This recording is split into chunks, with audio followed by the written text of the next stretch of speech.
Telugu cinema box office లో ఇప్పుడు hot topic ఇద్దరు హీరోల మధ్య పోటీ. నవీన్ పోలిశెట్టి అనగనగా ఒక రాజు వర్సెస్ మెగాస్టార్ చిరంజీవి గారి మనశంకర వరప్రసాద్ గారు. సంక్రాంతి సీజన్ లో రిలీజ్ అయిన ఈ రెండు సినిమాల కలెక్షన్ రేస్ లో ఎవరు ముందున్నారో తెలుసా? ఫస్ట్ అనగనగా ఒక రాజు నవీన్ పోలిశెట్టి, మీనాక్షి చౌదరి నటించిన ఈ ఫ్రెష్ కామెడీ బడ్జెట్ సుమారు 8 కోట్లు. ఇండియా నెట్ కలెక్షన్ చూస్తే 44 కోట్లు ప్లస్ 12 రోజుల్లో. వరల్డ్ వైడ్ గ్రాస్ 100 కోట్లు. ROI చూస్తే మాత్రం 450% ఎక్కువ. 2026లో అత్యధిక లాభదాయక చిత్రాల్లో ఒకటి. చాలా లో బడ్జెట్ లో భారీ బ్లాక్ బస్టర్ అందుకుంది ఈ movie.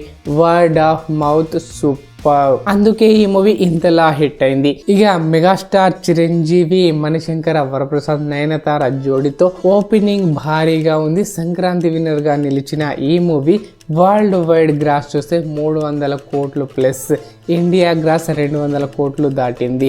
Mass audience, family audience రెండింటిని కనెక్ట్ చేసి భారీ బిజినెస్ చేస్తుంది ఇప్పటికీ. అయితే ఈ వీకెండ్ విన్నర్ ఎవరు? రా కలెక్షన్ పరంగా మనశంకర వరప్రసాద్ ముందుంది. Megastar power wide release, Sankranti Boost తో భారీ నెంబర్స్. కానీ ROI ప్రాఫిట్ లో బడ్జెట్ సక్సెస్ పరంగా అనగనగా ఒక రాజు క్లియర్ విన్నర్. 8 కోట్ల బడ్జెట్ తో 100 కోట్లు క్రాస్ చేయడం అద్భుతం.